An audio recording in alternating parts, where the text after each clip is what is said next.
People have accused me of steroid use since I was 17. It is a genetic thing. You know, my body just doesn't hold any fat. He was a monster because he was huge, he was powerful and fast, but he was also supremely skilled. Did you eat horse meat too? Cow beef, horse beef. Yeah, Horse is very good protein. You get big, no doubt.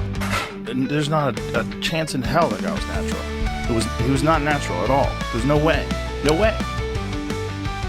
In the world of fighting, few stories are as intense and emotional as the rise and fall of Alistair Overeem. This man was once a monster in the cage. His punches were terrifying, his body massive, and opponents feared even looking at him the wrong way. But his journey? It's not just about wins and knockouts, it's about heartbreaks, setbacks, wild comebacks, and a final twist no one saw coming. Before we dive in, if you're someone who loves real stories about struggle, comeback, and raw human spirit, hit that like button and subscribe, because this is the story of Alistair Overeem, the fighter who changed so many times, even he barely recognized himself in the end. Born on May 17, 1980 in Hounslow, England, Alistair was the child of a Jamaican father and a Dutch mother. His parents split when he was only 6, and that's when his life took a big turn. He moved with his mom to the Netherlands. My brother and my mother moved to Holland, and I've lived here ever since. Growing up in Amsterdam wasn't easy. He was shy, quiet, and constantly bullied.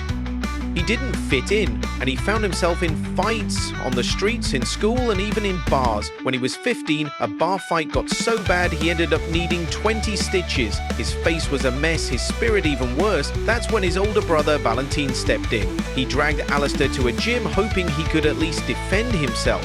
That moment changed his life. My fighting career started when I was 15, Overeem said once. My brother took me to the gym to learn how to protect myself. At that gym, he met martial arts legends like Chris Dolman and Baz Rutten. These weren't just coaches, they were icons, and they saw something in him. I had a lot of questions asking about the scar. A long time ago, somebody hit me in the face with a glass. It went straight through, actually, 20 stitches. About the guy, I found him a couple times, short time later. At first, Alice struggled. He wasn't a prodigy, but slowly, through judo, kickboxing, and MMA, he found his rhythm, and more importantly, he found purpose. When he turned 19, he made a big choice. Forget the army, forget the old plans. He was going to fight full-time. At the age of 17, I had my first professional kickboxing fight. In October 1999, he had his first MMA fight, and guess what? He won with a guillotine choke in just under 2 minutes. It was fast, it was brutal, and it was the start of something massive.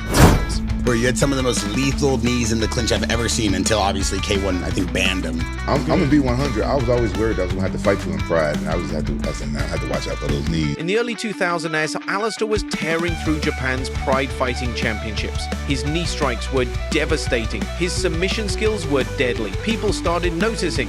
23 when I fought him, didn't know anything. Training was not good, no strength and conditioning. You're right, straight. He made his Pride debut in 2002 with a 44-second TKO. It was explosive, and then came the big names. He faced fighters like Chuck Liddell. At just 23, he got knocked out in a major tournament, but everyone could see it. He had the talent, he just needed more time. And I'm in all these black belts. I focused on the guillotine and I kind of mastered it, and I kind of found some little tricks and tweaks, and then if you're too late, then it just sinks in. He proved it. Over the next few years, he scored huge wins, submissions, knockouts, everything. He made it to the semi-finals of the 2005 Pride Grand Prix, but there was... You know, you're taking steroids, how are you getting so big? And he had this whole theory, and he was telling people that he was this horse meat, and that's why he started getting bigger. So people like idiots started horse meat like him because they didn't understand, because they thought they're going to become like him. Alistair, what are you making? Beef. Beef makes you strong. Did you eat horse meat too? You know, I don't think I've ever Horse is had very horse good meat. protein. Better than beef. So if you eat like 6 or 7 times a day, you'll get big. You get big, no doubt. Also, it's a little bit genetic. My mother is a strong woman, big. My grandpa, family very big. When you're little, like you, it's hard to get big. I eat 9 o'clock in the morning, 10 o'clock in the morning, then training. Then after training, I eat immediately. Then I go home, sleep. But before I sleep, I eat. That's number 4. Then when I wake up, I eat. then I train again, then I eat again after training, number 6, then I go home, I eat big, number 7, and then I eat again before I go to bed, number 8. The problem, he wasn't consistent, his stamina wasn't great, his defense was shaky. He lost to legends like Mauricio Shogun Rua, Antonio Rogero Nogueira, and Ricardo Arana. Agents behind his gains. The pre-USADA and post-USADA days are so interesting. Even though they outlawed testosterone, there's still guys like Overeem. There's not a chance in hell that guy was natural. He was not natural at all. There's no way. No way. I used to fight over there with Alistair, right? And he was like the bony 205. Yeah, he was thin. Yeah, he was thin. Then one day I saw him, like, God damn, what the fuck are you doing? He said, horse meat.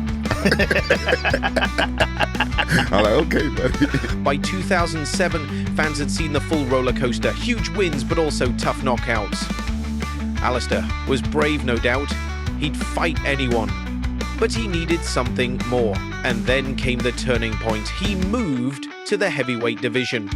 Former K1 World Grand Prix champion, Strikeforce heavyweight champ, Dream heavyweight champ, held all 3 belts at the same time. That is one of the craziest feats in MMA history. From 2007 to 2009, something wild happened. Alistair transformed. He gained 40 pounds of muscle. He wasn't just strong, he looked like a superhero.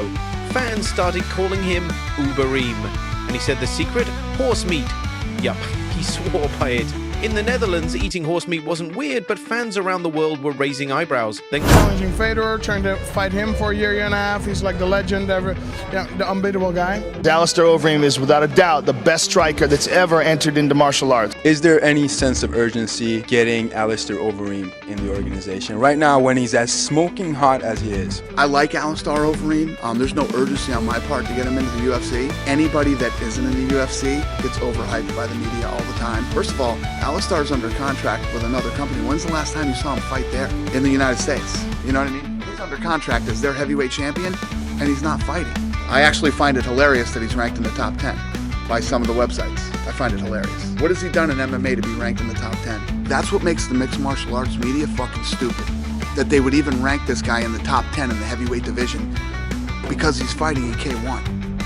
That makes absolutely no fucking sense, and I would love to hear somebody make sense of this guy being ranked in the top 10. How about the fact that he's fighting in K1 where you just kick and punch, and there's no wrestling, there's no this, there's no that? I mean, how does any credible fucking MMA guy put him in the top 10 in the heavyweight division? It's hilarious. Became the whispers.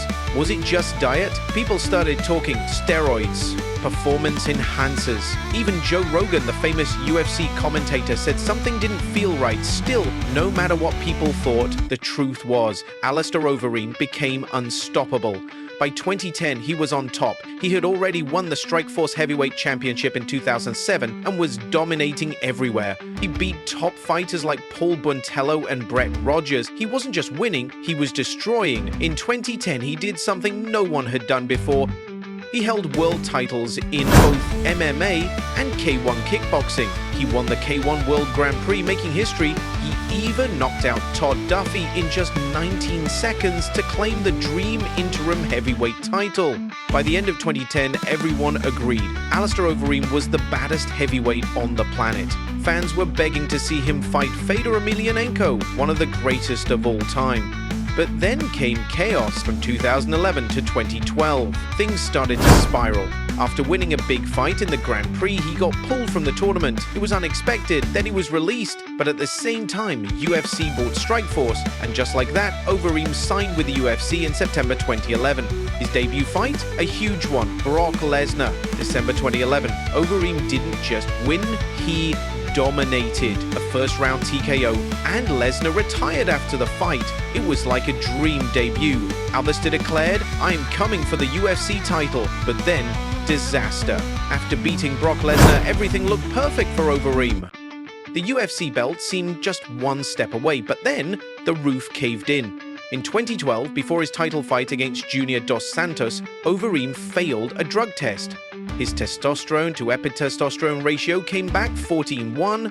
That's more than double the legal limit. Fans were stunned, critics screamed, "We told you so," and suddenly, Overeem's body transformation looked a lot more suspicious. Even though his team tried to explain it, the Nevada State Athletic Commission wasn't having it. He got suspended for 9 months, and just like that, his title shot was gone. And it didn't stop there. During that same year, Overeem got into a nightclub fight, and people started digging up his violent past, including a 2009 brawl with bouncers in the Netherlands. The headlines were brutal. The once monster of MMA was now being called a problem child. When his suspension ended later in 2012, Overeem finally came back to the UFC, but something was off. He didn't look the same. Fans immediately noticed he was slimmer, way slimmer. That crazy bulk from before, gone. People whispered the drug testing got to him and the Uber days are over. In his first fight back, he dominated Antonio Bigfoot Silva for 2 rounds. It looked like vintage Overeem. But then, Silva landed a huge shot in round 3. Overeem was knocked out cold. It was shocking. Fans were stunned. How did a man like that, so dominant, get knocked out by someone he was toying with? But things got worse. In 2013, Overeem fought Travis Brown, and again he started strong. It looked like he'd win, but then he got tired, and Brown landed a nasty front kick, another KO loss. 2 back-to-back knockouts? People started asking if Overeem could still hang with the UFC's top heavyweights. But here's the thing about Alistair. He never gave up. He switched training camps and retooled everything. In 2014, he came back and beat Frank Mir by decision. Then he knocked out Stefan Struve and Roy Nelson. Boom! Back in the win column. By 2015, he was on fire again. He knocked out Junior Dos Santos, the same guy he was supposed to fight for the belt years earlier. Then he crushed Andrei Arlovski. That streak earned him another title shot, this time against Stipe Miocic in 2016. And wow, that fight was a roller coaster. Overeem landed a big shot early and even dropped Stipe. He locked in a guillotine choke and swore that Stipe tapped. But when they showed the replay, nothing, no tap. Moments later, Stipe came back and knocked Overeem out. It was brutal. Another golden opportunity slipped away. And the he tapped. Controversy only added to the drama. Fans debated it for weeks, but the results stood. From 2017 onwards, Overeem became something else. Not the next champion, but a respected veteran. The guy who had seen it all, done it all. He was a legend. He knocked out Mark Hunt, proving he still had it. But then came the Francis Ngannou fight in 2017, and it was terrifying. Francis delivered one of the most violent uppercuts in UFC history. Overeem was out instantly. It was the kind of KO that you feel in your soul. Then, in 2018, he fought Curtis Blades, another young killer, and lost again via TKO. But again, Overeem didn't quit. He came back in 2018 and beat Sergey Pavlovich and Walt Harris. He was hanging in the top 10 like a warrior who refused to disappear. Then came a heartbreaker. In 2019, he faced Jairzinho Rozenstruik. Overeem was winning the fight for 4 full rounds, but in the final seconds, Rozenstruik landed a wild punch that split Overeem's lip wide open and knocked him out. With just seconds left, so close to victory, yet gone in an instant, he kept going. His final UFC fight was in February 2021 against Alexander Volkov. Sadly, it ended in a knockout loss, and after that, the UFC released him. Most thought that was the end. But Overeem had one more twist. He went back to his roots, kickboxing. In 2022, he signed with Glory Kickboxing and fought his old rival Badr Hari in a trilogy match. It was a war.